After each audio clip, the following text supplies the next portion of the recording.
Audiolibros en 15 minutos. Suscríbete al canal y explora un nuevo libro cada día.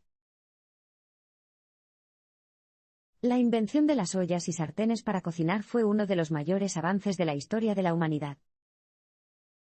Cuando pensamos en cocinar, la mayoría de las veces evocamos imágenes de platos o recetas sabrosos en lugar de considerar la historia de la cocina, o incluso pensar en cómo surgió nuestra capacidad para hervir alimentos. Pero si lo piensas bien, es bastante intrigante que a los humanos se les haya ocurrido esta técnica en primer lugar. Los arqueólogos estiman que las ollas más antiguas que se han encontrado datan del 10.000 a.C. y fueron creadas por personas inspirándose en las conchas de mariscos y tortugas. Poco a poco, las ollas y sartenes se volvieron menos rudimentarias y, a su vez, hicieron que cocinar fuera más eficaz. La mayoría de las primeras ollas estaban hechas de arcilla, lo que tenía la desventaja de manchar los alimentos con un sabor extraño, y de que las ollas en sí mismas eran frágiles y fáciles de romper. Luego, hace unos 3000 años, el pueblo mesopotámico de Egipto y el pueblo de China comenzaron a fabricar ollas de metal. Esto abrió la puerta a muchos métodos nuevos de cocción. Al mismo tiempo, las ollas se hicieron más fáciles de limpiar, no afectaron el sabor del contenido y no se agrietaron con el fuego. Sin embargo, lo que es más importante, cocinar con ollas en realidad salvó vidas. Antes de las ollas, teníamos que masticar toda nuestra comida, lo que significaba que sin dientes, uno simplemente se moriría de hambre. Y debido a que la pérdida de dientes por accidentes o enfermedades fue algo común durante milenios, esta era una amenaza muy real. Cuando los humanos comenzaron a usar ollas, adquirimos la habilidad de preparar alimentos que no necesitaban masticarse, como sopas, puré de verduras y gachas de avena. Por lo tanto, la humilde olla ayudó a muchos a escapar de la muerte. Las ollas y sartenes también nos permitían comer plantas que de otro modo serían tóxicas crudas. Tomemos la yuca, o mandioca, como ejemplo. Hoy en día, la mandioca es la tercera fuente más importante de carbohidratos en las regiones tropicales, pero solo se puede comer cuando se cocina adecuadamente, ya que contiene niveles tóxicos de cianuro en su estado natural. El uso del fuego ha sido la mayor constante en la historia de la cocina y la alimentación. Mucho antes que las ollas y sartenes, al menos podíamos calentar la comida.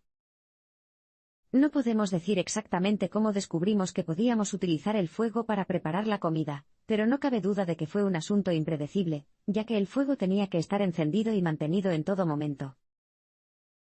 Los antropólogos creen que la primera vez que pudimos cocinar con fuego, hace aproximadamente 1,8 millones de años, fue el momento más importante de nuestra evolución de los simios a los humanos. ¿Por qué? Porque los alimentos cocinados se digieren más fácilmente, lo que nos permite obtener más valor nutricional de ellos que los alimentos crudos. Esta energía adicional ayudó al desarrollo del cerebro humano. Esencialmente, la comida cocinada hizo que nuestros antepasados fueran más inteligentes.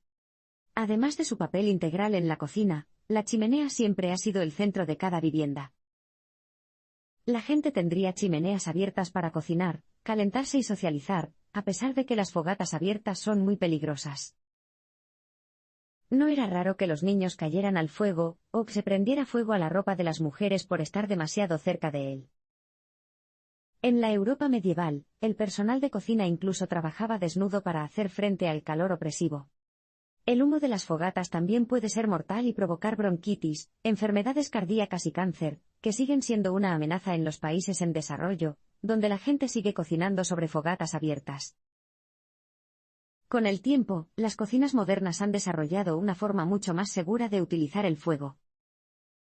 En la década de 1830, se introdujeron los hornos y estufas cerrados en los Estados Unidos y Europa, debido a la creciente disponibilidad de materiales como el carbón y el hierro durante la Revolución Industrial. Aunque la gente inicialmente se mostró escéptica, esta nueva forma de cocinar se hizo más común en el siglo XIX. Las estufas de gas aparecieron entonces durante la década de 1880 y, a partir de la década de 1920, la cocina eléctrica se hizo cada vez más popular. Si bien hemos conseguido reducir significativamente el peligro implícito en los primeros métodos de cocción, nuestra fascinación por el fuego sigue muy viva. Piense en lo mucho que nos encanta una fogata o una barbacoa. Los refrigeradores han cambiado por completo nuestro comportamiento a la hora de cocinar y comer. El fuego no es el único elemento que utilizamos para nuestra supervivencia. El uso del hielo también revolucionó nuestros hábitos alimenticios, haciéndolos más seguros y prácticos. Es difícil imaginar la vida sin él, pero el refrigerador es en realidad un invento más reciente de lo que piensas. Hasta la refrigeración, conservábamos alimentos como la carne y el pescado salándolos, y guardábamos las frutas secándolas al sol. La gente comenzó a utilizar los primeros refrigeradores modernos alrededor del siglo XIX en los Estados Unidos, cuando los trenes estaban equipados con compartimentos refrigerados para transportar alimentos a largas distancias.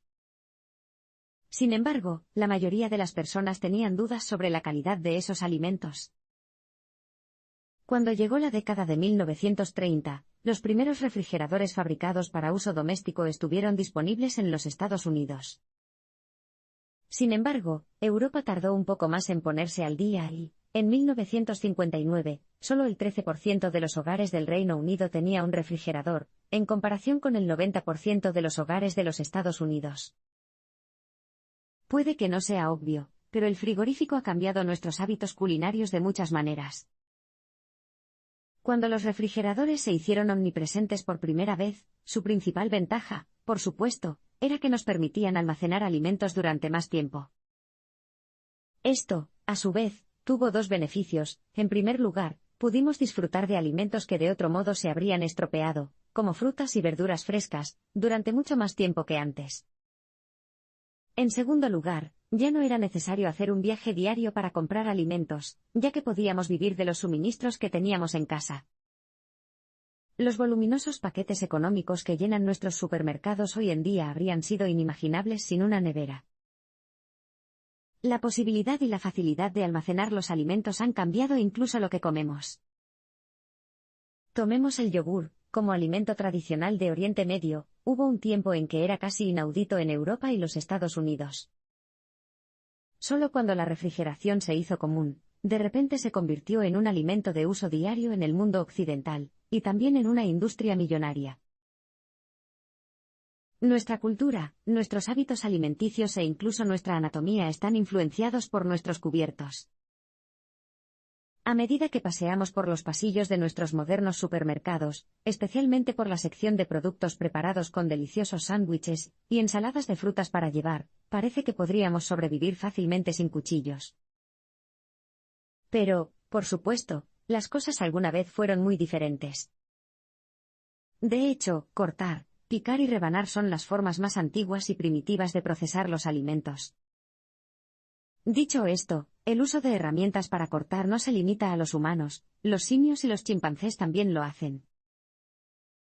Los arqueólogos descubrieron que los dispositivos de corte más antiguos, que estaban hechos de piedra, datan de hace unos 2,6 millones de años. Eso es más de 2,5 millones de años antes de la primera olla. Poco a poco, estas herramientas de corte se volvieron más refinadas y prácticas, ya que empezamos a fabricarlas de bronce, luego de hierro y finalmente de acero, como lo hacemos hoy. Pero los cuchillos no solo se utilizan para cortar alimentos, han tenido diferentes significados y connotaciones en todo el mundo y a lo largo del tiempo. A lo largo de la Edad Media, era práctica habitual que todos, hombres, mujeres y niños, llevaran consigo un cuchillo para comer, así como para defenderse. No fue hasta alrededor del siglo XVII que se hizo común poner tenedores y cuchillos sobre la mesa. Como resultado, estos cuchillos se hicieron para ser más contundentes, ya que no estaban necesarios para causar dolor a otra persona, sino simplemente para cortar carne. Es evidente que tener cubiertos en la mesa influyó mucho en nuestros hábitos alimenticios. Sin embargo, lo que es más notable es que incluso puede haber alterado nuestra anatomía. Hoy en día, es bastante normal tener una ligera sobremordida. Sin embargo, los arqueólogos tienen pruebas de que, hasta hace 250 años, era normal que las personas del mundo occidental mordieran de extremo a extremo. ¿Por qué? En la Edad Media, las personas usaban sus dientes frontales para separar la carne al comer. Luego, después de introducir los modales en la mesa junto con el cuchillo y el tenedor, ya no era necesario hacerlo. Poco a poco, un tipo diferente de dentición se convirtió en la norma. La forma en que comemos y cocinamos depende en gran medida de la cultura en la que vivimos.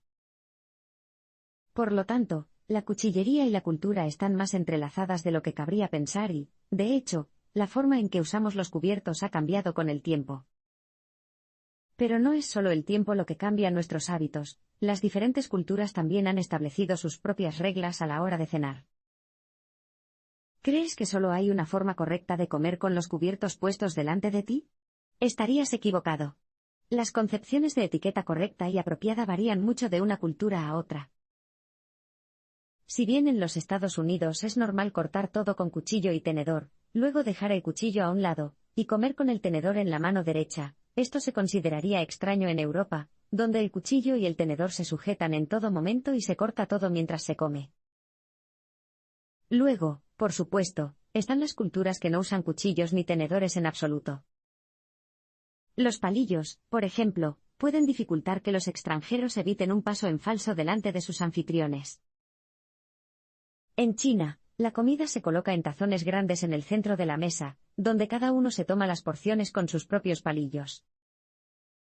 Al hacerlo, debes tener cuidado de no tomar demasiado de un tazón, ya que la etiqueta dice que nadie debe saber cuál es tu comida favorita. Más gracias sociales que pueden variar considerablemente se relacionan con los ruidos de comer. Sorber y eructar al comer se consideran de mala educación en los países occidentales, pero son signos de satisfacción y elogio para el cocinero en Japón, por ejemplo. Entonces, ¿sería mejor desechar los tenedores, los cuchillos y los palillos por completo? Bueno, en algunas culturas, no usar cubiertos también conlleva ciertas reglas. Las comidas tradicionales de Oriente Medio se comen solo con los dedos. Pero de antemano, debes asegurarte de lavarte las manos y, lo que es más importante, evitar usar la mano izquierda mientras comes, se considera sucia y está reservada para usarla en el baño.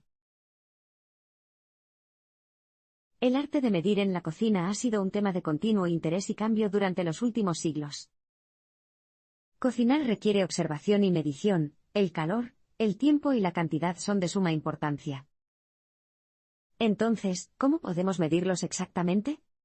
Antes del lujo de los dispositivos de medición modernos, las personas tenían enfoques de medición muy creativos. Antes de la invención del reloj moderno, por ejemplo, las personas medían el tiempo recitando oraciones. Las instrucciones como revolver la salsa mientras se recita el Padre Nuestro eran comunes.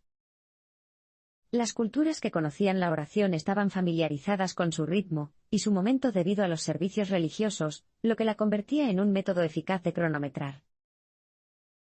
Pero, ¿qué pasa con medir el calor antes de que tuviéramos termómetros?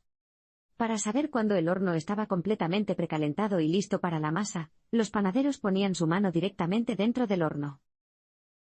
Sabrían cuándo la temperatura era lo suficientemente alta simplemente por la cantidad de dolor que sentían. ¿Y en cuanto a la cantidad?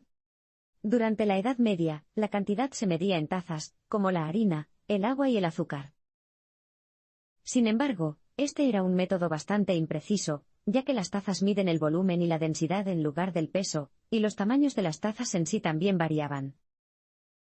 Sin embargo, la gente todavía usa este método hoy en día en los Estados Unidos, el único lugar del mundo donde se siguen imprimiendo las medidas de las tazas en los libros de cocina.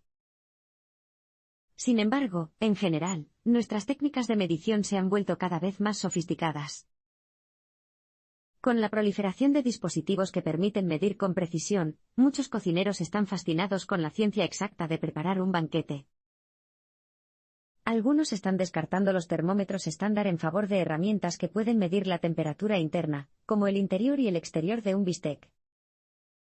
Incluso hay un dispositivo para medir el valor del pH de los alimentos, que supuestamente ayuda a los chefs a perfeccionar sus sorbetes y salsas. Queremos que nuestro mundo culinario siga siendo el mismo, pero nuestros métodos de cocinar y comer seguirán evolucionando. Es común especular sobre cómo comerán y cocinarán los humanos en el futuro. ¿Recuerdas a quienes predijeron que, para el nuevo milenio, sobreviviríamos con pastillas o líquidos diseñados para proporcionarnos el equilibrio científico perfecto de carbohidratos, proteínas, grasas y vitaminas? Si bien esto es técnicamente posible, después de todo, los astronautas usan este tipo de alimentos procesados, en su mayoría seguimos comiendo y cocinando alimentos normales utilizando métodos tradicionales. De hecho, solemos ser bastante rígidos y resistentes a los cambios cuando se trata de cocinar y comer, y este es el caso por 3 razones principales. Históricamente, experimentar con alimentos era siempre una tarea potencialmente peligrosa, por ejemplo, los nuevos ingredientes podían resultar tóxicos. Por lo tanto, con fines evolutivos, cultivamos la cautela necesaria con respecto a nuestra comida. En segundo lugar, como hemos visto, nos llevó un periodo de tiempo considerable fabricar nuestras ollas, sartenes y cuchillos. Sin embargo, desde su invención, estas herramientas han demostrado ser muy útiles, así que, ¿por qué intentar arreglar algo que no está roto? En tercer lugar, la cocina está íntimamente relacionada con la emoción. Preparar la sopa de patatas de la misma manera que la abuela provoca cierta nostalgia y una conexión con las antiguas tradiciones familiares. Dicho esto, de vez en cuando surgen nuevos métodos de cocción. Sin embargo, en lugar de reemplazar los métodos tradicionales, tienden a ser tendencias pasajeras. Basta con pensar en la gastronomía molecular, un término acuñado por el científico francés Hervé Dix en 1990. El método se basa en procesos biológicos y químicos y desafía las formas tradicionales de cocinar. Los chefs también han creado nuevas combinaciones sorprendentes de sabores y texturas. Los ejemplos incluyen el uso de dióxido de carbono para producir espumas, la fabricación de dulces con aceite, la creación de helados calientes o la invención del caviar de melón. A lo largo de nuestra evolución, la cocina ha pasado de ser un medio de supervivencia a un arte, lo que nos permite disfrutar de una gran cantidad de artilugios y técnicas de cocina innovadoras en la actualidad.